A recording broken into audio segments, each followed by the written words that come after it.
tolong sebutkan nama Bapak Paulus, itu aja. Makasih ya Bang. Oke, baik. Ya, saya turun langsung turun ya Bang, langsung turun, langsung jawab, saya turun aja. Soalnya nanti dibantah-bantah nanti. Nama Bapak dari Paulus ya. Nama bapaknya, bapaknya. Oke, baik. Pakai data ya Bang ya, pakai data. Siap. Siap, makasih ya Bang ya. Siap. 5 menit kemudian. Nah, tolong sebutkan nama Bapak Paulus. Tentu saja tidak semua nama-nama orang yang ada di Alkitab ini namanya harus ditulis. Tidak semua kawan-kawan ya.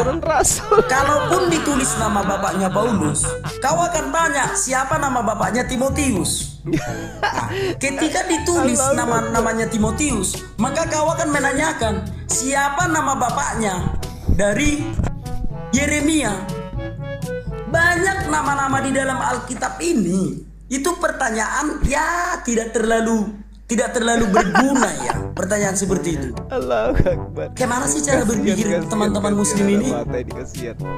Begitu banyak nama di sini. Ada Yosua, ada Abimelek. Kenapa enggak kau tanya siapa nama bapaknya Filipus? Mana bisa ditulis semua di dalam kitab suci nama-nama silsilah semuanya. Silsilah yang ditulis itu hanyalah senter dari iman kekristenan, yaitu Tuhan Yesus Kristus. Makanya silsilahnya itu ditulis mulai dari 2-0 klub lawak kalah. Ole.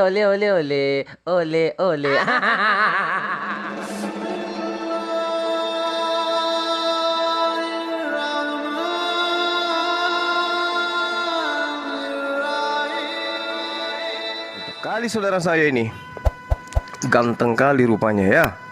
ya kayak gini lah. Nggak ada lagi gunanya pakai masker. Wajah udah disebar di... Loh, mana dia?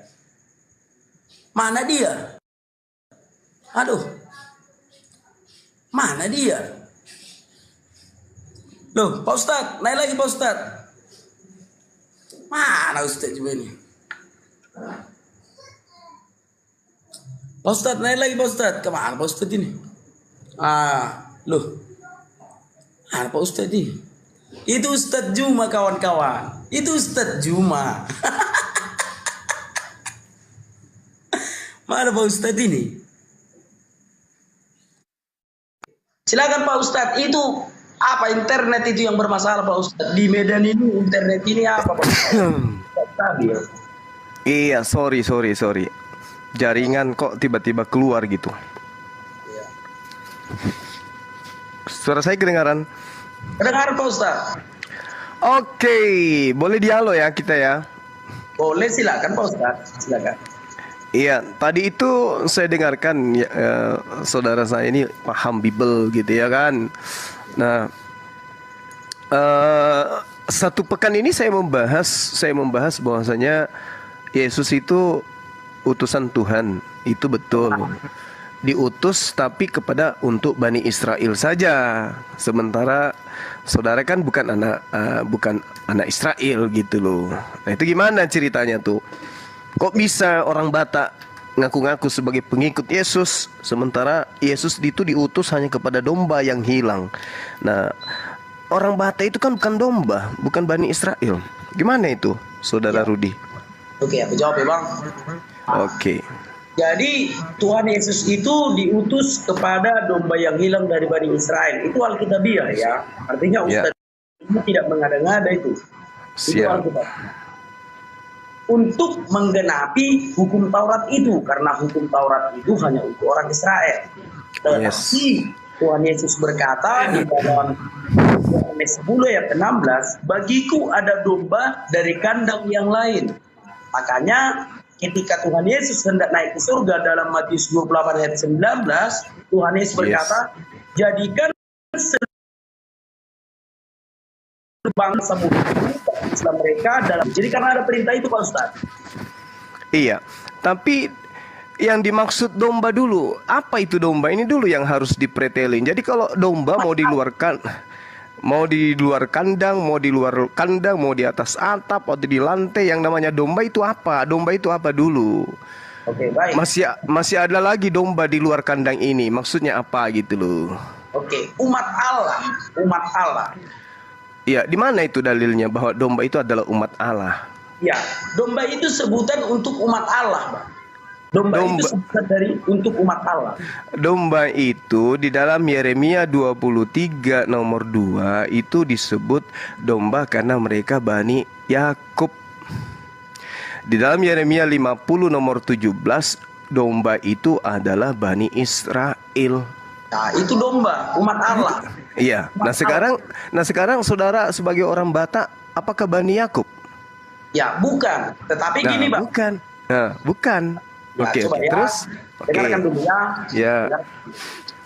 Keselamatan hanya datang dari bangsa Yahudi. Yes. Ya, itu Tuhan Yesus sendiri loh yang bilang ya. Keselamatan hanya datang dari bangsa Yahudi dalam Yohanes 4. Nah, kita yang di luar Yahudi ini sedang mengambil keselamatan yang dari Yahudi tersebut.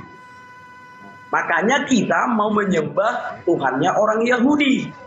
Itulah makanya kita satu akidah dengan orang Yahudi.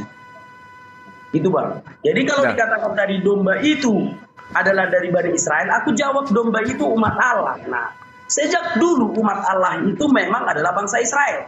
Itulah umat Allah. Dan keselamatan ada di Israel dan berkatnya bagi seluruh bangsa. Makanya kami mengambil keselamatan yang dari bangsa Israel itu. Nah, jadi ketika Tuhan datang ke dunia setelah menggenapi hukum Taurat dan telah menunjukkan hukumnya kepada bangsa Israel, maka Tuhan berfirman di dalam Matius 28 ayat 19 bahwa orang-orang Yahudi, orang-orang Israel yang sudah menerima Yesus waktu itu diperintahkan oleh Tuhan Yesus untuk menjadikan seluruh bangsa murid Tuhan Yesus dan membaptis mereka dalam nama Bapa dan Anak dan Roh Kudus. Gitu, Bang. Iya, jadi ras muridku lah ras dari muridnya Yesus. Ras murid Yesus itu kan cuma Bani Israel, 12 suku ras itu. Makanya Yesus dikatakan di dalam Matius 15 nomor 24, aku diutus hanya kepada domba yang hilang dari umat Israel. Domba adalah Bani Yakub.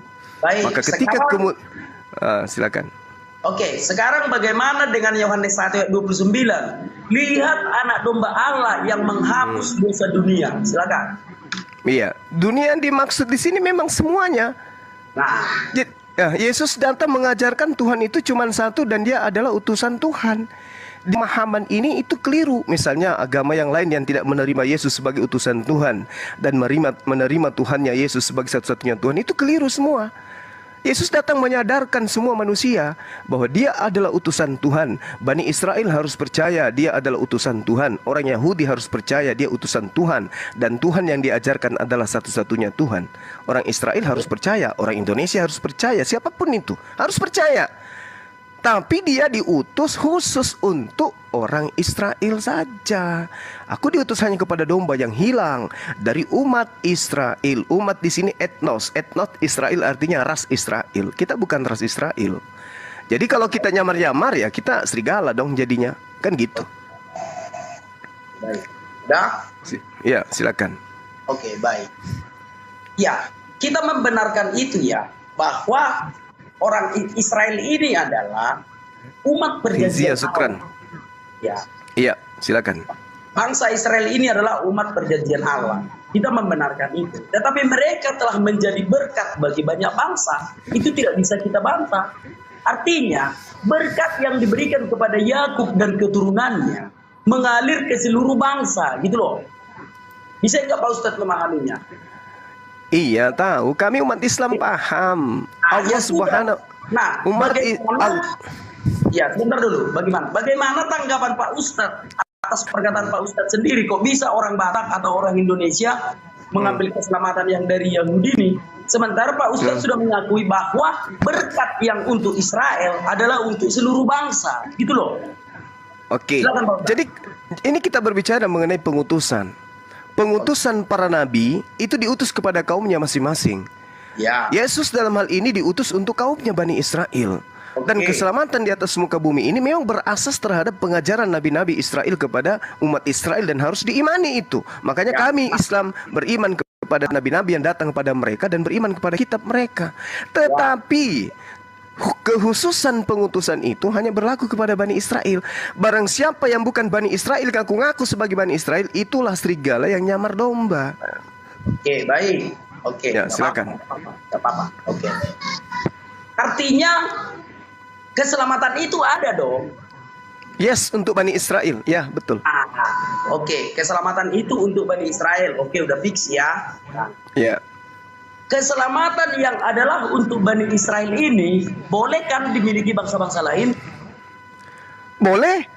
Nah, ya sudah. Makanya kami, kita orang Indonesia, mengambil keselamatan yang sudah dimiliki oleh orang Israel itu. Itu aja simpel kok. Iya, cuman masalahnya keselamatan yang dimaksud di sini adalah ajaran yang datang kepada Bani Israel itu khusus untuk mereka, khusus untuk Iya. mereka. Hah. Ya benar. Hukum Terus? Taurat khusus untuk mereka. Yes. Ya, bentar ya. Hukum Taurat khusus untuk orang Israel. Yes. Ya. Ketika keselamatan itu yang di dalam hukum Taurat ini sudah digenapi, berarti hukum Taurat itu sudah sempurna dong. Iya, betul. Sudah Oke. disempurnakan oleh Yesus, betul. Ya, sudah disempurnakan oleh Tuhan Yesus. Nah, ketika hukum ini sudah sempurna, hukum ini boleh kan dipakai oleh orang-orang bangsa-bangsa lain? Nggak boleh, karena itu hanya untuk mereka. Nah, di sini masalah. Di sini masalahnya, apa legalitas standing yang Anda gunakan bahwa itu untuk Anda, keselamatan Oke. itu? Baik, untuk seluruh bangsa, bukan untuk saya. Iya, untuk seluruh bangsa, tapi bangsa Israel, bangsa Yahudi. Bangsa Yahudi sekarang gini. hukum Coba Anda baca Taurat- abang bisa nggak bedakan Yahudi dengan Israel? Coba abang bedakan lah dulu, biar jangan Ya, Yahudi itu agama, Israel itu adalah nama lain daripada Yakub. Ada lagi? Yahudi itu bang, ya. Nama lain dari suku Yehuda. Nah, Terus? itu Terus? dia. Nah, jadi Terus? mereka ini umat Allah ini Israel. Terus? Hukum Taurat ini untuk orang Israel. Ketika Yesus menggenapi hukum Taurat ini, artinya ada keselamatan. Setelah tergenapi hukum Taurat ini, ada keselamatan di Yahudi. Benar kan Pak Ustadz? Iya, untuk mereka. Oke. Nah, Untuk Yahudi memang betul. iya. Makanya Tuhan Yesus berkata di dalam Yohanes 4 itu tuh, keselamatan hanya datang dari bangsa Yahudi. Nah, Terus? ketika Pak Ustadz ingin memperoleh keselamatan itu, kan bisa Pak Ustadz mengambil keselamatan yang daripada Yahudi ini agar Pak nggak Ustadz bisa. selamat juga. Nggak bisa, itu kita disebut serigala, nyamar Bani Israel berarti. Karena Yang disebut itu adalah orang yang mengaku pengikut Yesus, tapi tidak. yang disebut serigala adalah bukan Yahudi ngaku-ngaku sebagai pengikut Yesus. Ya, sebentar ya sebentar ya. Mana Pak Ustadz Iya, baru silakan. bicara itu masih ngebleng ya. Sebentar ya. Yesaya. Oke. Kita lihat dulu kawan-kawan di dalam Yesaya 60 ya, kita para nabi. Oke. Nah, sekarang aku bacakan ya untuk kita semua ya kawan-kawan ya. Bangkitlah, menjadi teranglah, sebab terangmu datang dan kemuliaan Tuhan terbit atasmu. Nah, itulah tadi untuk orang Israel itu ya. Sebab sesungguhnya kegelapan menutupi bumi dan kekelaman menutupi bangsa-bangsa. Tetapi terang Tuhan terbit atasmu dan kemuliaannya menjadi nyata atasmu, Israel. Bangsa-bangsa berduyun-duyun datang kepada terangmu dan raja-raja kepada cahaya yang terbit bagimu. Itu dalilnya Pak Ustadz, itu kitab para nabi. Ketika terang itu sudah tergenapi di Israel, maka ayat 3, bangsa-bangsa berduyun-duyun datang kepada terangmu. Salah satunya Indonesia yang ikut berduyun-duyun datang ke terang yang ada di Israel ini. Gitu Pak Ustadz. Oke. Saya ingin tahu dulu, utusan terakhir yang diutus oleh Tuhan kepada Bani Israel menurut saudara siapa? Ya, oke, baik. Tuhan Yesus Kristus adalah penggenapan dari semua kitab para nabi. Oke, berarti Yesus. Ya. Oke, tolong tunjukkan kepada saya bahwa Yesus diutus untuk kepada seluruh umat manusia. Pengakuan dari mulutnya sendiri, silakan. Siap.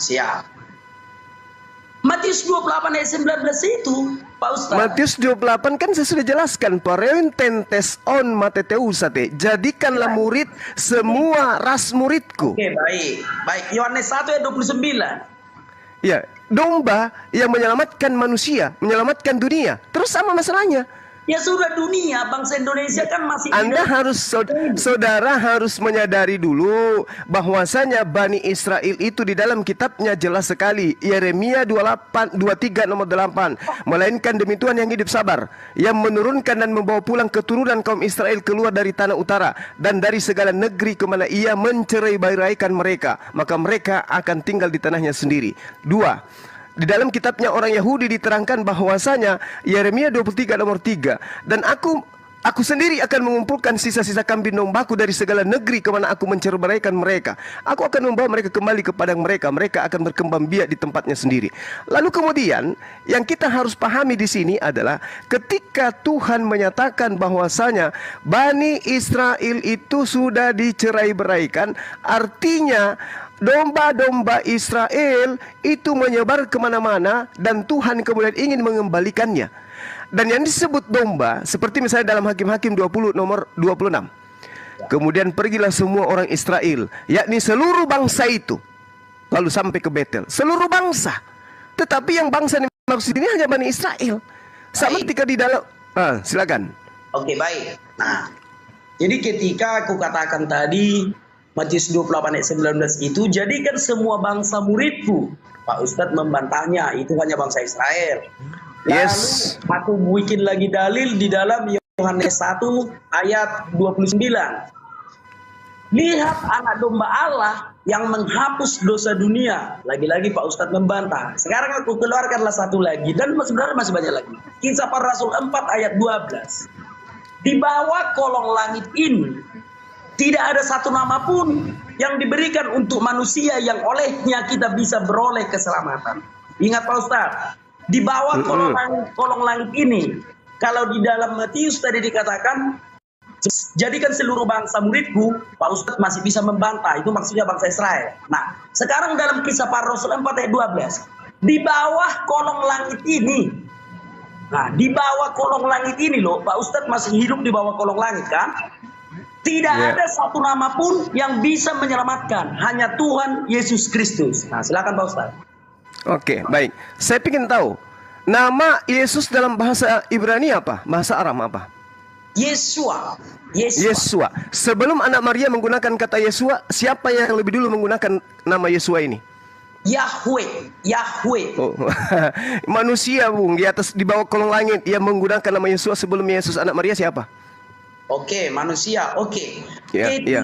Ketika Allah sedang menyelamatkan bangsa Israel dari Mesir ke tanah milik pusaka mereka di Palestina, maka yang menyelamatkan itu, yang membawanya itu disebut juga Yesua, karena arti dari Yesua adalah Yahweh menyelamatkan. Nah, gitu. Jadi ketika mereka bereksodus dari Mesir ke tanah milik pusaka mereka di Palestina, perjalanan mereka ini diselamatkan Allah. Maka yang menyelamatkan mereka disebut juga Yesua, sebab Yesua artinya adalah Allah menyelamatkan. Gitu, silakan Pak. Jangan dipelintir, Bung. Ada manusia, asisten daripada pelanjut hukum Taurat bernama Yesua. Yesua itu bin Nun, anak laki-lakinya Nun. Jadi kalau nama Yesua bin Nun yang lebih dulu.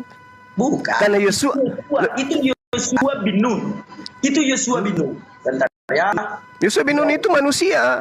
Dia manusia. Dia yang mengajarkan hukum Taurat. Iya. Beda. Nah, nama Yesus itu kan belakangan di abad pertama. Yesua bin Nun itu abad keberapa? Oke. Yesua bin Nun ini adalah abdi Musa. Nah, betul. Nama Yesua kan?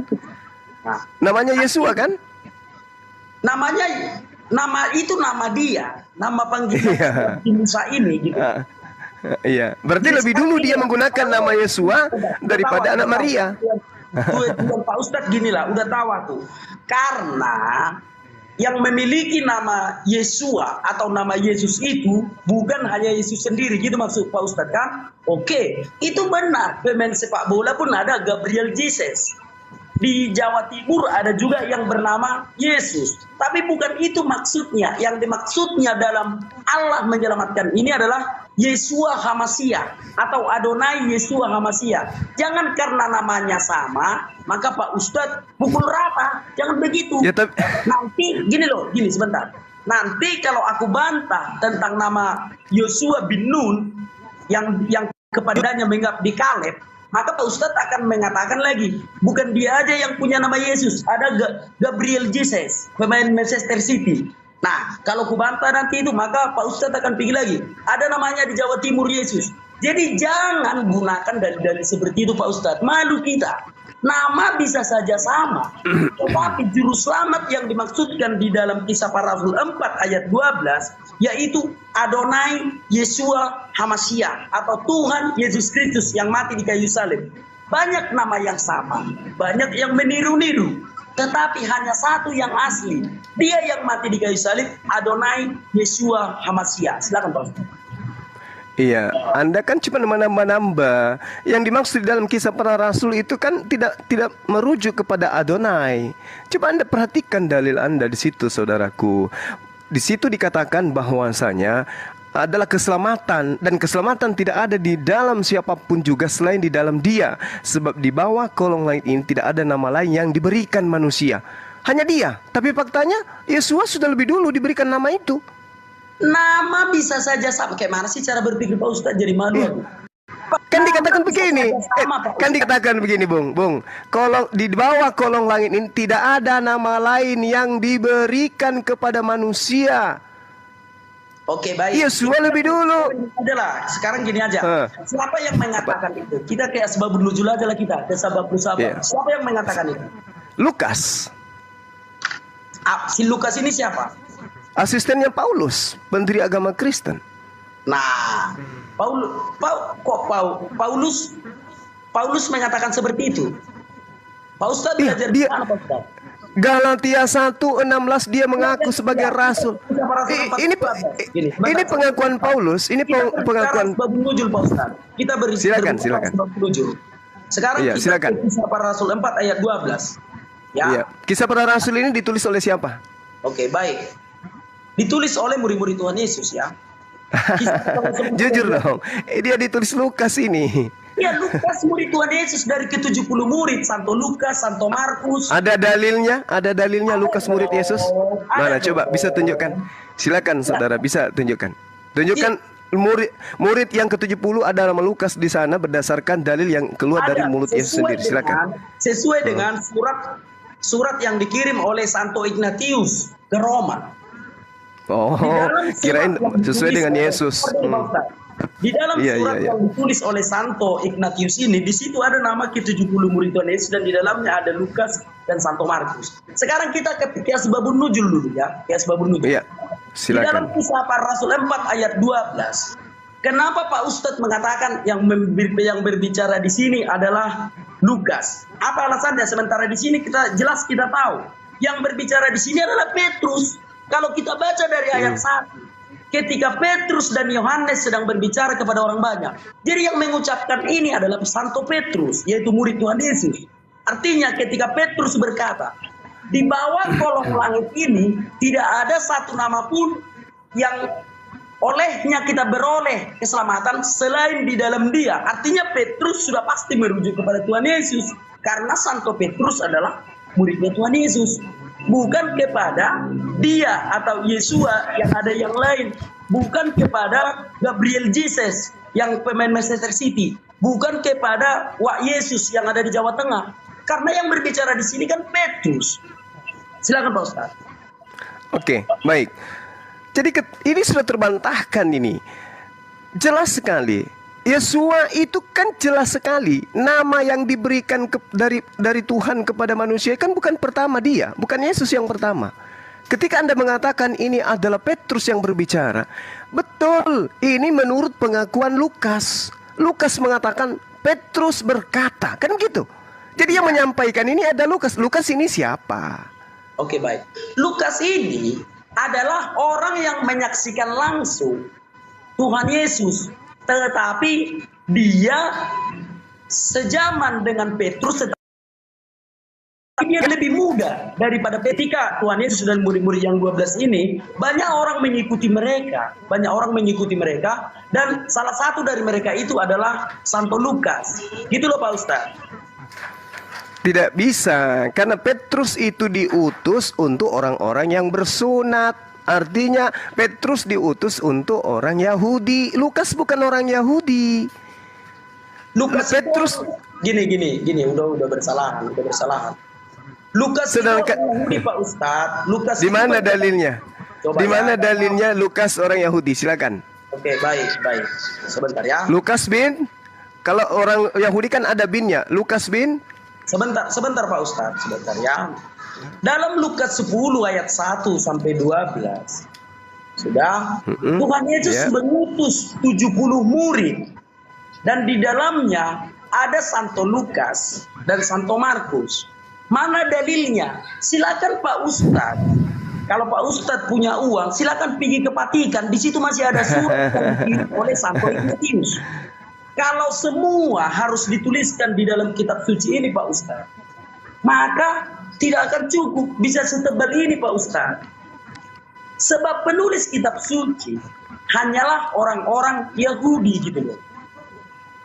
Semoga Pak Ustadz paham. Kalau nggak gini, kira-kira begini aja. Silakan Pak Ustadz di internet, buka KGK, Katekismus Gereja Katolik, lalu cari informasi di sana. Iya, kalau itu saya sudah tahu. Tunggu Pak Ustadz, lalu carilah di sana Santo Lukas dan Santo Markus. Maka nama mereka akan ada di dalam surat yang dikirim oleh Santo Ignatius. Tidak dicatat secara implisit di dalam Alkitab. Yang dicatat adalah dalam Lukas 10 ayat 1 sampai 12 bahwa Tuhan Yesus juga melantik 70 murid di luar 12 murid yang sudah dilantiknya. Gitu Pak Ustadz. Nah sekarang kita kembali ke fokus. Tadi Pak Ustadz mengatakan, di bawah kolong langit ini, tidak ada satu nama pun yang boleh menyelamatkan kita. Hanya di dalam Dia. Siapapun yang membaca kisah para rasul 4 ayat 12 ini, kata dia di situ merujuk kepada Adonai Yeshua HaMashiach. Bukan kepada Yesus yang lain atau Gabriel Jesus pemain sepak bola atau Yesus yang ada di Jawa Tengah. Gini loh, kenapa cara Ustadz memandang itu jadi turun 10 km ke belakang? Bagaimana mungkin Petrus yang adalah murid Yesus memberitakan tentang Yesus yang lain? Tentu saja yang diberitakan Petrus adalah dia yang menjadi junjungannya. Paham nggak Pak Ustadz? Oke, paham. Sekarang Anda tunjukkan di mana datanya Petrus bertemu Lukas. Itu oke, kita berbicara tentang sana. Oke ya, kita berbicara tentang sana. Kan Lukas bercerita tentang Petrus. Anda mengatakan dia ke 70 murid, di salah satu di 70. Mana datanya Petrus bertemu dengan orang Romawi bernama Lukas ini? Mana datanya, Bang? Baik. Dalam Lukas 10 ayat 1 dan 12, Tuhan Yesus mengutus atau menunjuk 70 murid yang lain. 70 murid yang lain sebelum Tuhan Yesus disalib. Tuhan Yesus menunjuk 70 murid yang lain. Dan ketika Tuhan Yesus menunjuk 70 murid yang lain, tentu saja Petrus bersama dia. Karena Petrus adalah salah satu dari 12 murid. Cara berpikirnya seperti itu Pak Ustadz. Contoh nih, Tuhan Yesus kan sudah punya 12 murid. Kemanapun Tuhan Yesus pergi, ke-12 muridnya mengikuti dia. Nah, di satu saat Tuhan Yesus menunjuk 70 murid. Dan di dalamnya ada Santo Lukas dan Santo Markus. Tentu saja Santo Petrus yang adalah salah satu dari ke-12 murid tentu saja menyaksikan. Nah gitu, silakan Pak Ustadz. Iya, itu kan asumsi Anda, Bung. Yang Sekarang gini, apakah mungkin jemaat Yesus itu diantaranya ada orang Romawi? Oke, baik ya. Kita tidak bisa lari dari konteks sejarah. Ketika Ya, Tuhan mana sejarahnya Yesus berbicara kepada non-Yahudi, sementara wanita Samaria yang percaya kepada dia hanya dipanggil sebagai sebutan guguk. Apalagi Lukas.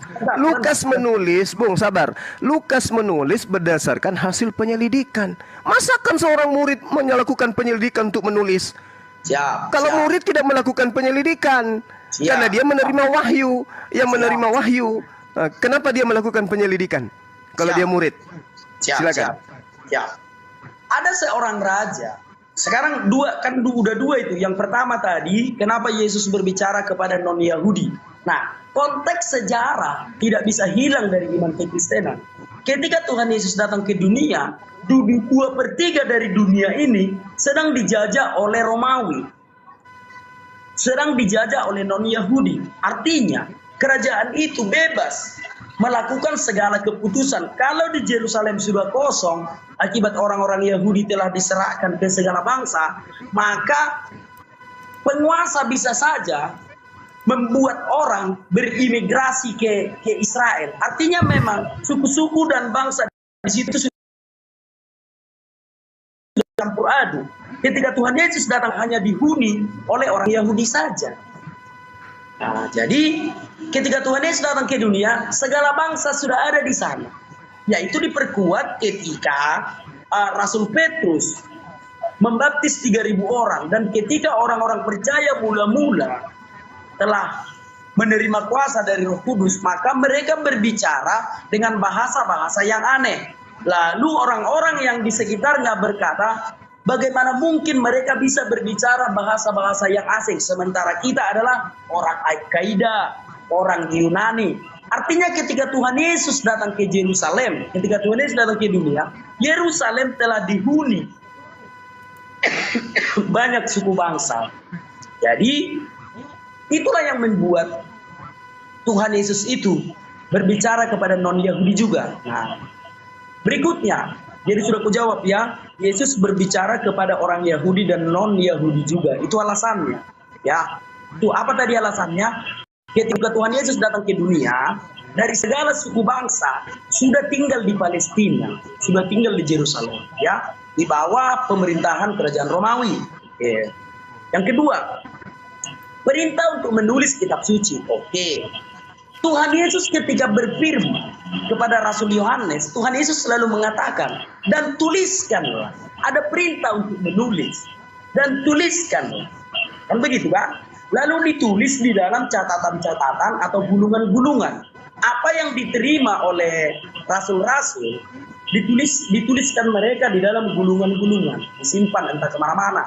Rasul Yohanes memberikannya kepada Santo Polikarpus yang menjadi uskup Smyrna. Dan Santo Polikarpus meneruskannya kepada Santo Irenaeus.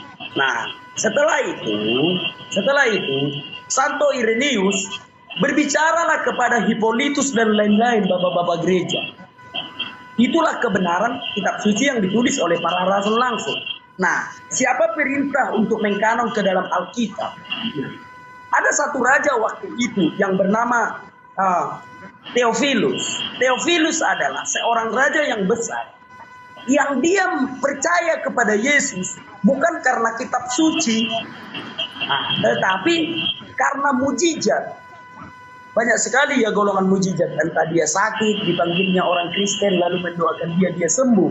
Maka dia percaya kepada Yesus Kristus. Dia tidak pernah membaca Alkitab. Theophilus, seorang raja waktu itu ya, penguasa di dunia. Nah, lalu Theophilus ini, agar tidak terjadi simpang siur di dalam iman Kristen, bagaimana sih kita beragama Kristen, kitab suci kita tidak ada. Maka dia memerintahkan kepada seluruh orang di bawah pemerintahannya, 3/4 dunia ini yang diperintah oleh Theophilus. Siapa yang melihat Tuhan Yesus, tulis bawa ke sini kesaksiannya semua. Nah, lalu orang-orang bersaksi tentang Yesus dan semua kesaksian itu sama, dikumpulkan, diserahkan kepada Theophilus. Nah, tetapi karena firman Tuhan berkata di dalam Yohanes 4, keselamatan hanya datang dari Yahudi dan firman Tuhan hanya dipercayakan kepada bangsa Yahudi, maka yang dicantum ke dalam kitab suci adalah kesaksian atau tulisan-tulisan orang Yahudi. Nah, salah satunya adalah Santo Lukas dan Santo Markus. Santo Lukas ini dia mempunyai seorang ibu yang dari Alexandria, dari Mesir. Bapaknya Yahudi, orang tuanya itu orang kaya. Nah, ketika Kristen mula-mula itu dicatatkan di dalam Kisah Para Rasul dan memecah-mecahkan roti di satu rumah di Yerusalem, itu rumahnya Santo Lukas, mamanya Santo Lukas. Sebab pada waktu itu dunia mencatat bahwa orang tua mamanya Santo Lukas adalah orang Mesir dan bapaknya Yahudi. Tentu saja anaknya Yahudi. Karena garis keturunan yang dipakai di dalam orang Yahudi itu adalah matrilineal, garis keturunan dari ayah. Ketika Santo Lukas yang bapaknya seorang Yahudi, meskipun mamanya seorang Alexandria, tentu saja dia adalah orang Yahudi. Nah, datanya ada di dalam Lukas 1. Mari kita baca Lukas 1. Sebentar ya, memang belajar Alkitab ini nggak bisa spontan. Kita baca di dalam. Tapi Anda cuma berasumsi, nggak ada poin, Bang. Oke, saya Lukas kan itu Lukas itu bukan orang Yahudi. Sebentar Pak Ustadz, sebentar ya. Kalau Anda mengatakan dia orang Yahudi, Lukas bin apa? Siap, sebentar Pak Ustadz. Sanad kalau semua ditulis di dalam kitab suci. Bukan penulis kitab Anda aja, Lukas aja, nggak usah yang lain, nggak usah banyak, Lukas aja buktikan kalau dia orang Yahudi. Baik. Dalam Lukas 1 ayat 1 sampai 4, Theophilus yang mulia, artinya dia memberikan kesaksian itu kepada Theophilus, raja yang sudah masuk Kristen ini karena mengalami mujizat. Lukas 1 ayat 1 sampai 4. Theophilus yang mulia, banyak orang telah berusaha menyusun suatu berita tentang peristiwa-peristiwa yang telah terjadi di antara kita, seperti yang disampaikan kepada kita oleh mereka, yang dari semula adalah saksi mata dan pelayanan firman. Karena itu, setelah aku menyelidiki segala peristiwa itu dengan seksama dari asal mulanya, aku mengambil keputusan untuk bukannya dengan teratur bagimu bahwa segala sesuatu yang diajarkan kepadamu sungguh benar. Itu disampaikan oleh Santo Lukas kepada Theophilus. Kenapa penguasa waktu itu Theophilus ini bisa memerintahkan atau menerima nasihat atau buku yang sudah dibukukan secara teratur? Kenapa dia bisa mempercayakan Lukas? Karena Santo Lukas ini adalah saksi mata Tuhan Yesus, saksi mata pelayanan firman. Sejak Tuhan Yesus lahir, sampai Tuhan Yesus terangkat ke surga, sampai murid-murid menjadi martir, Santo Lukas adalah saksinya, dan dia adalah orang Yahudi. Seandainya Santo Lukas bukan orang Yahudi, dia tidak bisa memberikan kesaksian tentang firman Tuhan kepada Theophilus. Gitu Pak Ustadz, silakan. Iya, jadi gini Bung, Anda berapi-api menjelaskan, tapi Lukas mana buktinya menjadi saksi? Kalau dia menjadi saksi, dia tidak melakukan penyelidikan. Bahkan dengan adanya Theophilus ini membuktikan bahwa Lukas ini bukan murid. Karena mustahil kemudian ada seorang Yunani yang diberikan sebuah kitab yang berasal dari Yesus. Yesus itu khusus untuk Bani Israel saja. Sementara Theophilus, Anda kan tahu sendiri bagaimana kemudian. Ya, sabar dulu. Jadi kalau Anda hanya mengatakan bahwa Lukas itu murid, Lukas itu saksi, mana bukti? Nggak ada bukti. Karena kenapa? Lukas ini adalah sahabat intim dari Markus dan juga Paulus. Mereka adalah seorang yang akrab. Mereka asisten. Lukas ini asisten daripada Paulus. Nah sekarang permasalahannya, Paulus sendiri mengaku di Galatia 1, 16, 17, aku diutus kepada orang-orang yang tidak bersunat, berarti non-Yahudi. Nah sementara di dalam pengakuan Paulus sendiri, Galatia 2 nomor 14, orang yang tidak bersunat adalah orang yang hidup secara kafir. Orang yang tidak bersunat tidak boleh masuk ke dalam Yerusalem, tidak boleh masuk ke dalam sinagoge. Bagaimana mungkin Yesus berceramah, berkhotbah kepada orang yang tidak bersunat? Aku diutus hanya kepada domba-domba yang hilang dari umat Israel. Jangankan Lukas, Bung. Wanita Samaria yang datang kepada Yesus aja disebut guguk oleh Yesus. Dia sudah ngemis-ngemis dan seterusnya, bersujud-sujud dia menghormat ke Yesus, masih tetap saja dikatakan sebagai guguk. Kemana-mana dulu Pak Ustadz. Kalau semua langsung kemana-mana, kayak mana kita mau? Iya, kalau begitu, coba kalau begitu gini. Tunggu, 30 detik. Di dalam pengabaran Yohanes dikatakan Yesus memanggil Filipus. Filipus, ikutlah denganku. Itu ada di Yohanes 1:43. Ikutlah denganku, kata dia. Filipus yang dipanggil. Mana pengakuan Filipus? Sementara di dalam Kisah Para Rasul 8 diceritakan Filipus menerima pemberitaan malaikat. Filipus memberitakan Injil Yesus. Mana Injil Filipus? Mana Injil Yesus yang diberitakan oleh Filipus? Kok lucunya ada Lukas? Lukas tidak pernah dipanggil oleh Yesus. Di mana Anda ada data Lukas dipanggil oleh Yesus? Silakan. Sudah kubukakan tadi di dalam Injil Lukas pasal 10 ayat 1 sampai 12 bahwa Tuhan Yesus mengutus 70 murid dan di dalamnya ada Santo Lukas dengan Santo Markus. Ada tertulis namanya di dalam? Ada di dalam surat yang dikirim oleh Santo Ignatius pada tahun 96 Masehi. Ignatius ini siapa? Ignatius ini siapa? Dan suratnya masih ada sampai sekarang. Iya, Ignatius itu siapa? Siapanya Yesus Ignatius itu? Santo Ignatius ini adalah orang non-Yahudi. Itu dia, makanya murid sudah saya sudah paham itu. Pembelaan Anda pasti akan ke sana. Matius 10 nomor 5 nomor 6, Yesus berpesan kepada ke-12. Jangan kemana-mana. Yesus berpesan kepada ke-12 muridnya agar jangan ke bangsa lain. Apa iya muridnya akan ke bangsa lain kalau ada pesan kayak gitu? Jangan melompat-lompat dulu Pak Ustaz. Anda yang melompat. Yesus berpesan kepada ke-12 muridnya agar jangan ke bangsa lain. Kok ada Lukas, ada Ignatius dan ini siapa? Ada Theophilus, ini siapa? Karena orang Yahudi yang dilantik oleh Tuhan Yesus di dalam Injil Lukas ayat pasal 10 ayat 1 sampai 2. Gini loh Pak Ustaz. Tidak ada. Aku menjawabkan dari iman Kristen Pak Ustaz. Ya tapi kan tidak ada. Datanya kan tidak ada. Tidak ada datanya. Matius 10. Ya udah Bapak silakan. Dulu. Matius 10, Yesus berpesan kepada ke-12 muridnya agar jangan ke bangsa lain. Pahami itu dulu, saudaraku. Kemudian kepada murid-murid Yesus ada pembantai datang, ada serigala buas yang menganiaya murid-murid. Dan kemana-mana. Ini Lukas siapa? Kita bahas sanad dulu Pak Ustaz. Iya, coba. Oke, baik. Yesus adalah penerima firman. Dia adalah penyampai firman. Filipus kita sudah tahu. Filipus dipanggil oleh Yesus. Tolong tunjukkan di mana Yesus. Anda mau bicara sanad kan? Di mana Yesus memanggil Lukas. Sanad. Anda tahu sanad?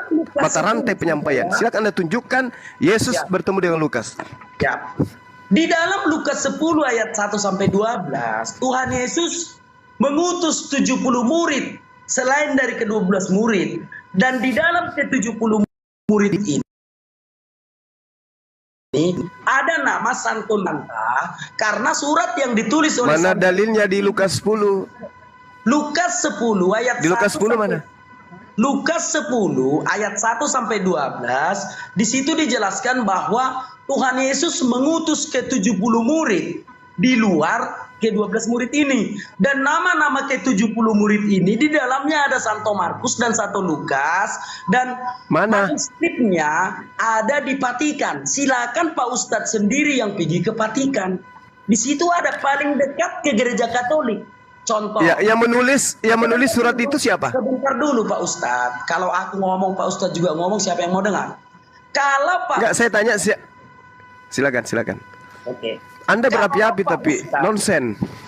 Dengar dulu, Pak. Kalau Pak Ustadz tidak punya ongkos untuk pergi ke Vatikan, apakah di dekat rumah Pak Ustadz ada gereja Katolik? Tanyalah pastor itu. Nama ke-70. Dengar dulu, matikan dulu deh mic-nya Pak Ustadz. Matikan dulu biar di sini diskusi apa, ganti-gantian kita bicara ya.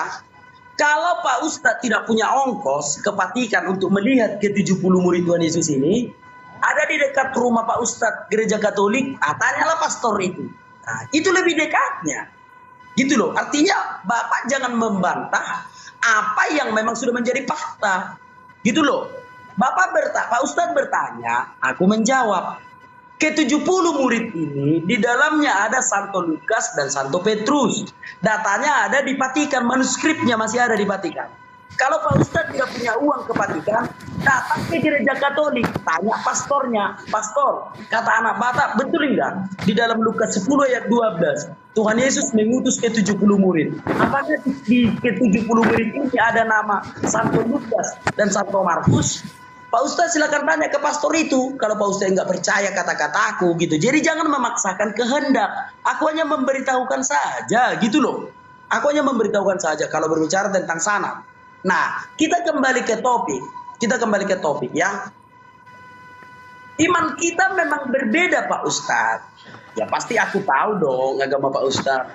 Aku tidak mau membicarakannya. Tetapi kalau membicarakan tentang Alkitab, buang dulu doktrin yang mengatakan kitab jatuh dari langit. Di dalam kekristenan, Injil itu bukan satu kitab yang jatuh dari langit, bukan. Bagi kami itu dongeng. Hal-hal seperti itu. Kami belum ada satupun orang Kristen di muka bumi ini yang percaya ada buku jatuh dari langit. Itu cerita dongeng dan dipopulerkan oleh orang-orang Yunani dulu pada abad keempat gitu. Artinya Injil itu adalah kabar baik. Injil, kabar baik. Apa itu kabar baik? Yesus itu kabar baiknya. Bukan satu kitab Injil yang jatuh dari langit. Gitu loh Pak Ustadz. Nah, lalu Injil ini apa? Injil ini adalah kesaksian yang ditulis oleh murid-murid Tuhan Yesus tentang apa yang dilakukan Tuhan Yesus dan apa yang diperintahkan Tuhan Yesus. Itulah yang ditulis oleh murid-murid Yesus. Itulah yang dinamakan Injil. Bukan satu kitab yang jatuh dari langit. Biar jangan salah tanggap. Belajar Alkitab. Lupakan dulu doktrin yang ada di otak itu. Gitu loh. Semoga Pak Ustadz paham. Silakan Pak Ustadz.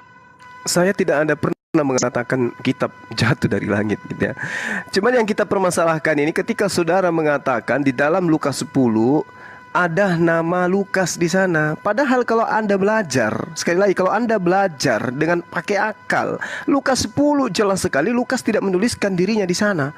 Kemudian daripada itu, Tuhan Yesus menunjuk 70 murid yang lain, lalu mengutus mereka. Kalau Lukas masuk di angka 70 itu, dia akan mengatakan, lalu mengutus kami berdua-dua. Kata kami, bukan mereka. Berdua. 70 kok berdua? Gimana sih Pak Ustadz? Yang diutus Tuhan Yesus adalah 70 murid.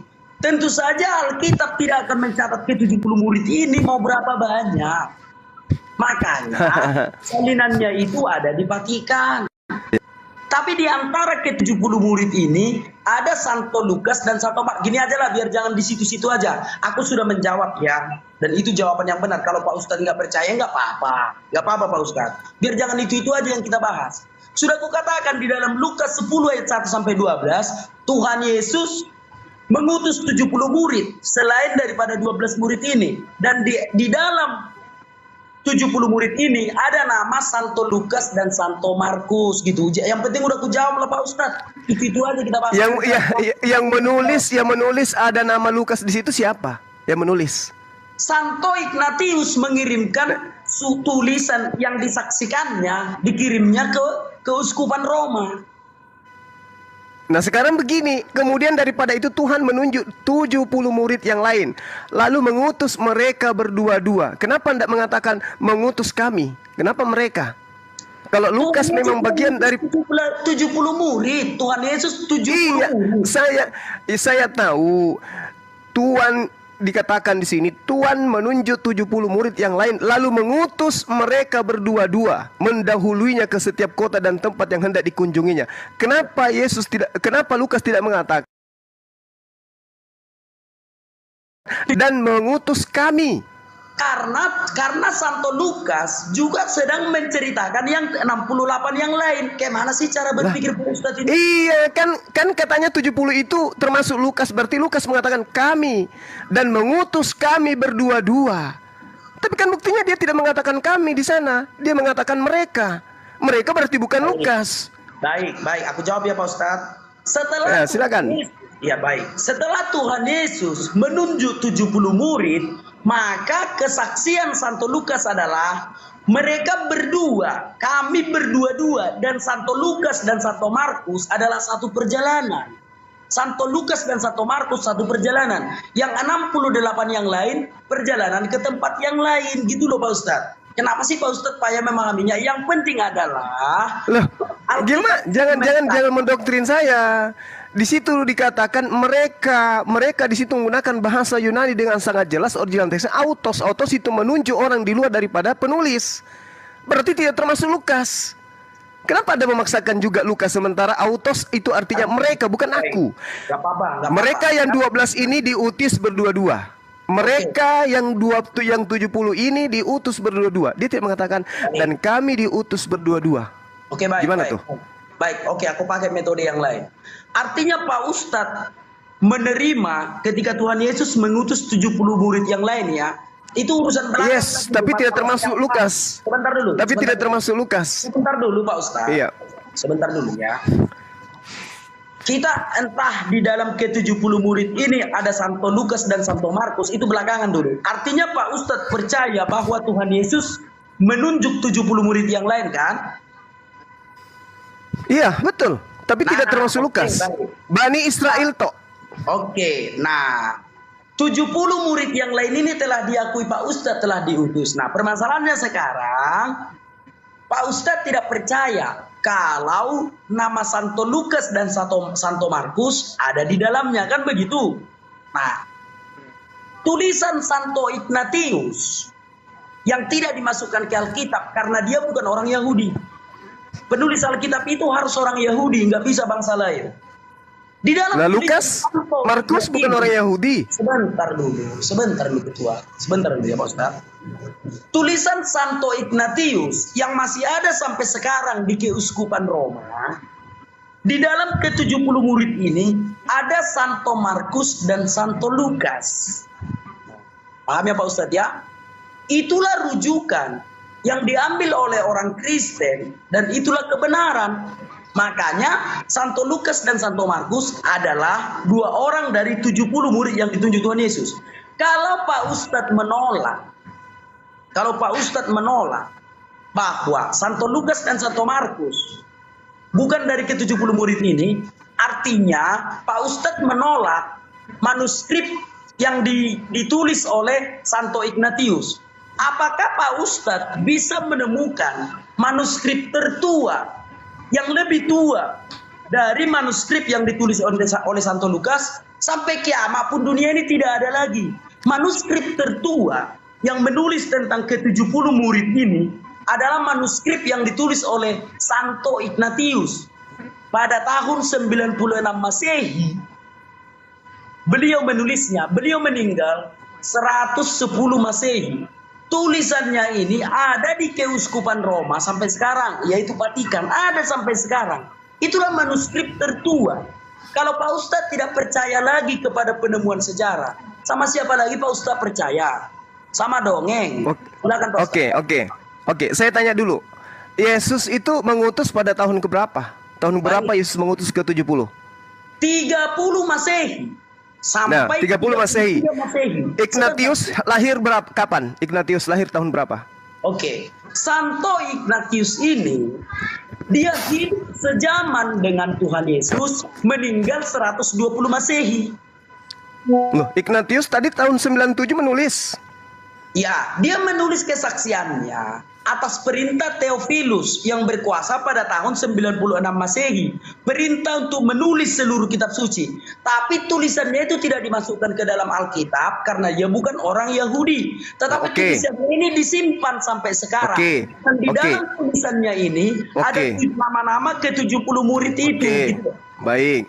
Yesus memerintahkan muridnya di tahun 30 Masehi ke-70. Ignatius menuliskan kemudian di tahun 97. Dari mana Ignatius tahu? Santo Ignatius hidup sejaman dengan Tuhan Yesus dan para rasul.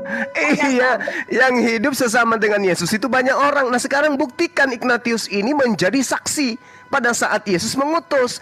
Dan kalau Anda mencari manuskrip, nggak usah terlalu jauh manuskrip. Lukas sendiri mengakui bahwa yang ke-70 murid itu bukan dirinya. Itulah kesalahan Pak Ustadz. Loh kok kesalahan? Saya kan sudah bilang, tunggu. Lukas mengatakan mereka, autos. Kemudian daripada itu, Tuhan menunjuk 70 murid yang lain. Lalu mengutus mereka. Bukan mengutus kami. Kalau mengatakan mengutus kami, berarti Lukas juga ada di dalamnya. Mengutus mereka berarti Lukas tidak termasuk. Anda membawa Ignatius Pak apostolik, orang non-Yahudi di zaman para rasul. Lah, apa hubungannya dengan Yesus, dengan dia ini? Dia menyaksikan langsung Tuhan Yesus. Hanya saja karena dia bukan orang Yahudi, apa yang ditulisnya tidak dimasukkannya ke dalam kitab suci. Gitu loh Pak Ustadz. Itu berdasarkan fakta sejarah. Apa sih Pak Ustadz bantah-bantah dari tadi? Itu ini tulisan tahun 90-an. Yesus mengutus tahun 30-an. Berapa tahun selisihnya? Dia menuliskannya tahun 90, ya 60 tahun selisihnya. 60 tahun selisihnya. Menulis tentang cerita yang dibangun sendiri oleh internal Romawi. Apa yang bisa membuktikan kebenaran itu? Perintah Theophilus. Theophilus ini siapa? Nah, dari tadi sudah aku jelaskan, ada seorang penguasa di dunia ini. Oh, makanya Bung, sorry. Makanya saya katakan agama Kristen itu memang hadiah untuk Romawi. Ginilah. Agama Kristen itu untuk Romawi. Makanya Kristen yang Yahudi itu tidak bisa satu atap. Bosan penonton Pak Ustadz. Itu aja kita bahas dari tadi. Bosan penonton Pak Ustadz. Ya pastilah, karena Anda tidak bisa membuktikan data akurat. Saya hanya ingin buktinya Pak Ustadz. Iya. Sebentar Pak Ustadz. Oke. Silakan. Oke, data yang dipakai oleh orang Kristen yaitu manuskrip, salah satu manuskrip tertua yang telah diuji karbon, bahwa manuskrip ini ditulis tahun 90 Masehi. Dan masih ada sekarang. Sebentar dulu Pak Ustadz, biar Pak Ustadz paham. Setelah diuji karbon, lewat pengujian kertas papirus bahwa manuskrip ini ada tahun 96 Masehi ditulis dan sampai sekarang masih disimpan dan patutlah dibuat rujukan yang sah secara akademis.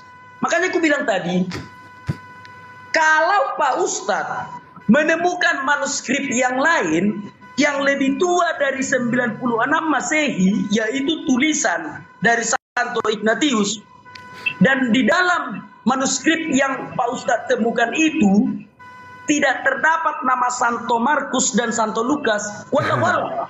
Sekarang sebentar dulu Pak Ustadz. Artinya adalah kalau kita belum menemukan bukti manuskrip yang lebih tua daripada tulisan Santo Ignatius, jangan ngomong dulu gitu loh. Makanya kami mempercayai bahwa Santo Markus dan Santo Lukas ada di dalam 70 murid itu.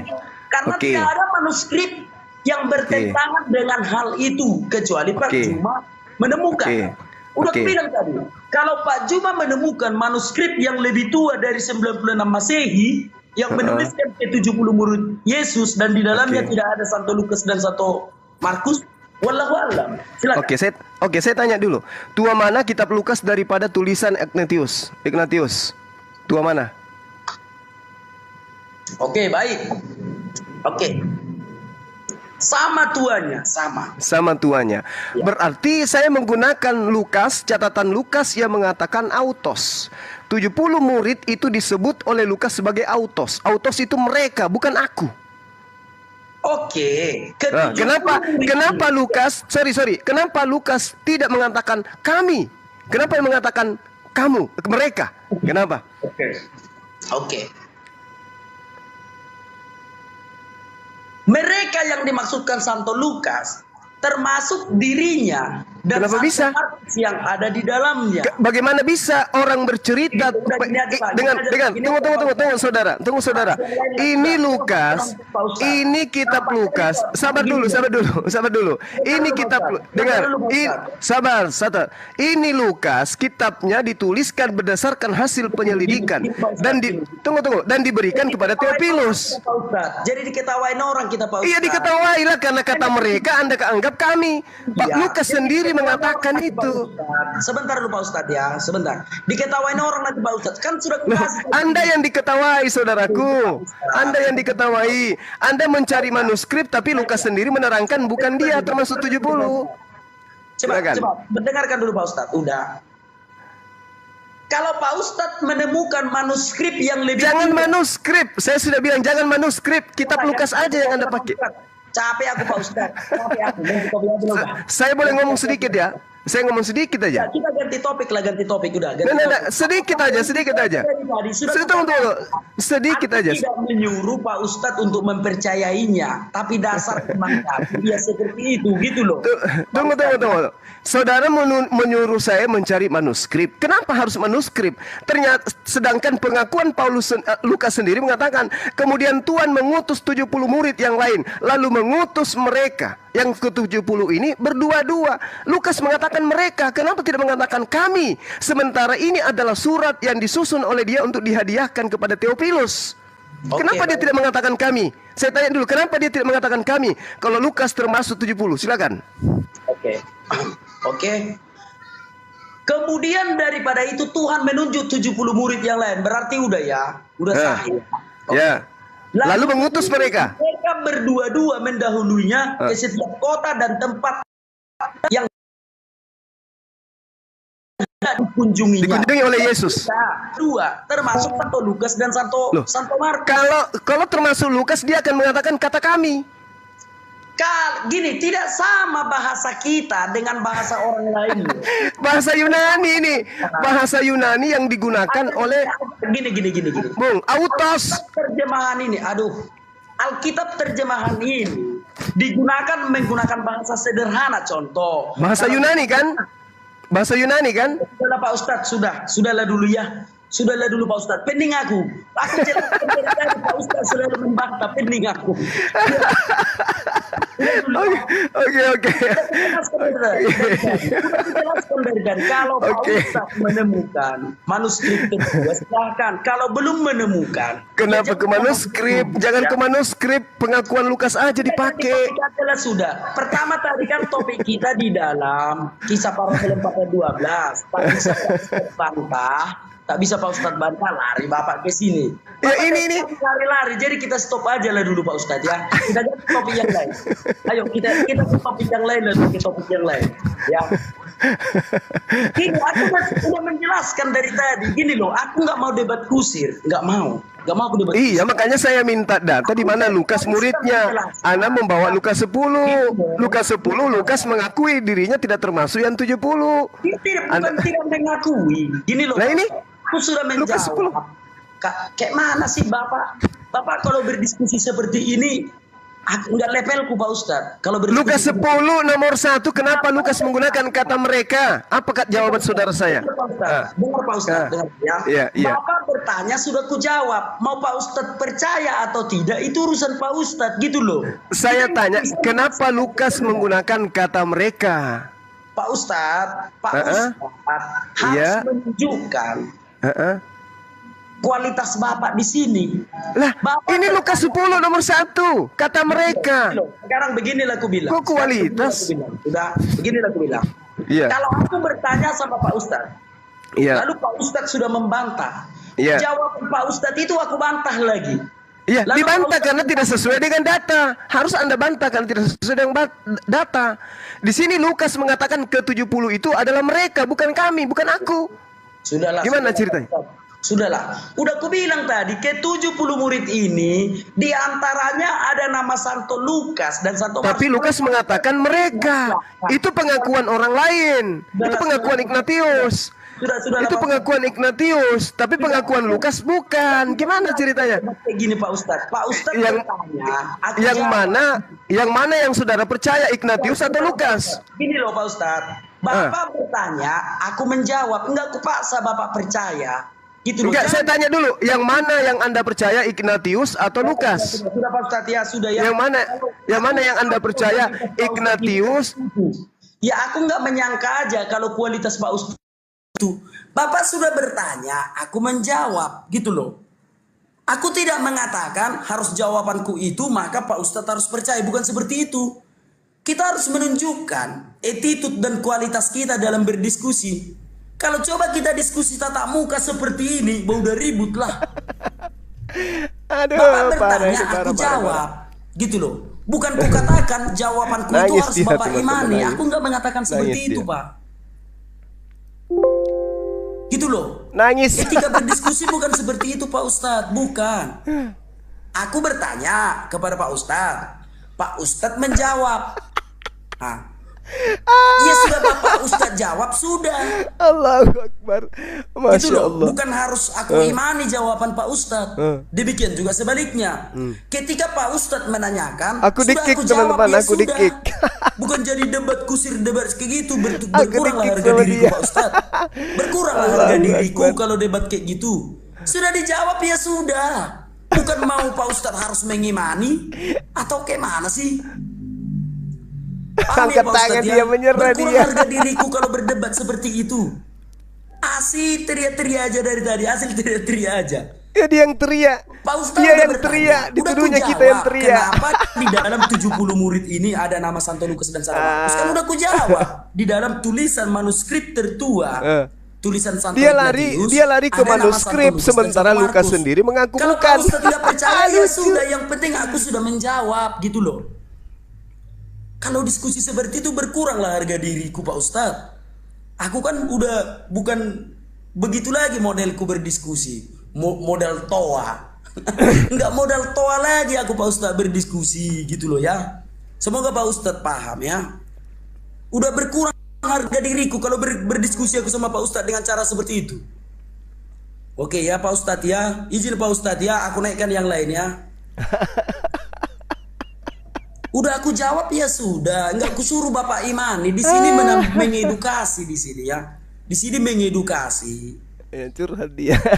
mengedukasi Kayak gitu apa? kalian bilang pintar. Bukan mengedukasi yang salah. kayak gitu Ustaz Juma kalian bilang pintar. Udah aku jawab selalu dibantah. Udah aku jawab selalu dibantah. Di sini mengedukasi. Silakan. Di sini mengedukasi, Bapak bertanya, aku menjawab, Aku bukan di-kick, seperti teman-teman.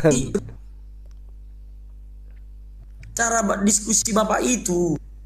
Capek ya kawan-kawannya. Udah aku jawab, bukan aku Capek, suruh dia Bapak mengaku imani. capek. Masa aku suruh Bapak Dia imani. mengaku capek. Bapak kan bertanya, aku jawab. Aduh. Capek dia. Ya, sabar ya.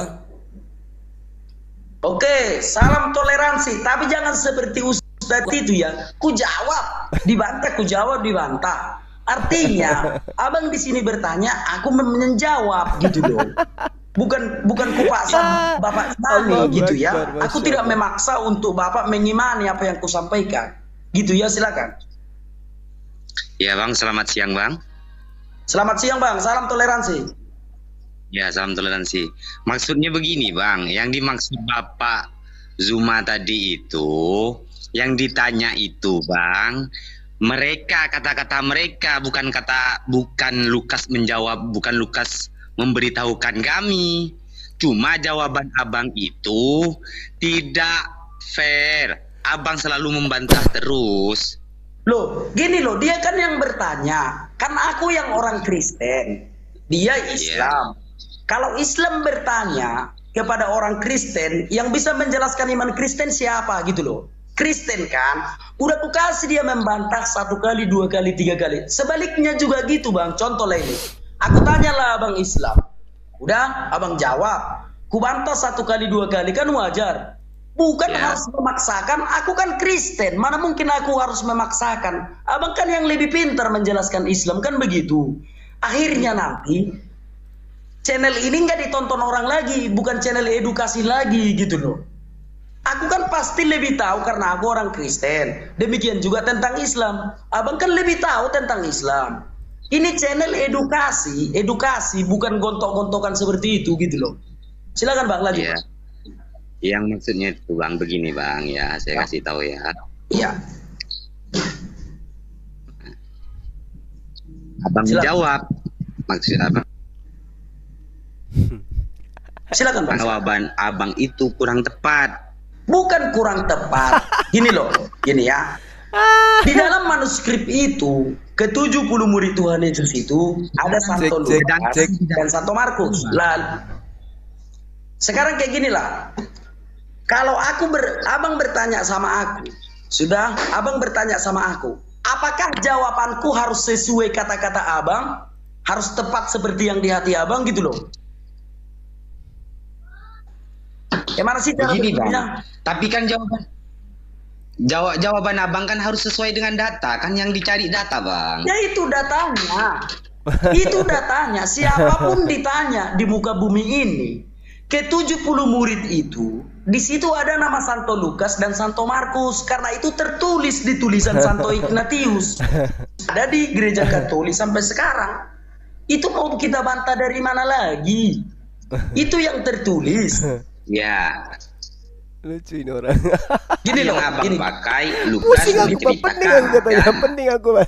Udah katanya. Capek aku katanya. Gini. Pulang 70 orang itu adalah mereka kan. Iya. Romawinya kan. Di dalam ke-70 murid ini, di dalam tulisan Santo Ignatius ini, tertulis nama Santo Lukas dan Santo Markus. Tidak ada yang bisa membantah ini gitu loh. Diketawailah kita sama orang Katolik kalau kita bantah ini. Mereka punya data, ada tulisan itu. Di dalamnya ada Santo Markus dan Santo Lukas. Bukan eksegesis tentang suatu kitab suci, itu fakta. Tertulis nama kedua rasul itu di situ gitu loh. Sebenarnya gini tadi Bang, awalnya itu kan gini. Pak Ustadz mengatakan keselamatan itu hanya milik orang Yahudi. Lalu ku bilang, keselamatan itu memang ada di dalam Yahudi. Yohanes 4 itu loh. Oke, ayat 22 kan? Nah, tetapi keselamatan itu untuk seluruh bangsa. Kan ku bilang, keselamatan itu untuk seluruh bangsa. Dibantahnya, ku buka ayatnya di Alkitab, dibantahnya. Maka ku buka Kisah Para Rasul 4 ayat 12 itu. Di bawah kolong langit ini, keselamatan hanya ada di dalam nama Tuhan Yesus. Kan ku bilang gak terima dia, ujungnya larilah ke penulisan kitab suci. Sebenarnya itu awalnya Bang, udah lompat Dia yang lari, diminta pertanggungjawaban. Tapi ya sudah lah Bang. Dia yang bawa Lukas. Kalau berdiskusi seperti itu, orang sudah menjawab. Bawa Lukas, betul. Dia sebut Jawabannya Lukas itu kita 10, bantah mampus. 1-2 kali cukup, bukan sampai habis waktu. Itu Aku aja yang wanti-wanti jangan kita sampai bayang. kamu bawa Lukas 10 Saya mati dari kamu. tadi nonton Jenah. dari awal, Kena cuma dia. jawabannya muter-muter Iya, aja. Iya mutar-mutar lah. Mutar-mutar. Udah ku jawab dibantah. Nggak bisa gitu diskusi. Gitu loh. Contoh kalau aku menanyakan Islam sama kau, udah kau jawab selalu ku bantah. Mana ada dapat ilmu pengetahuan seperti itu, memaksakan kehendak. Tidak akan ada edukasi yang didapat dengan diskusi seperti itu. Tidak akan ada kawan-kawan.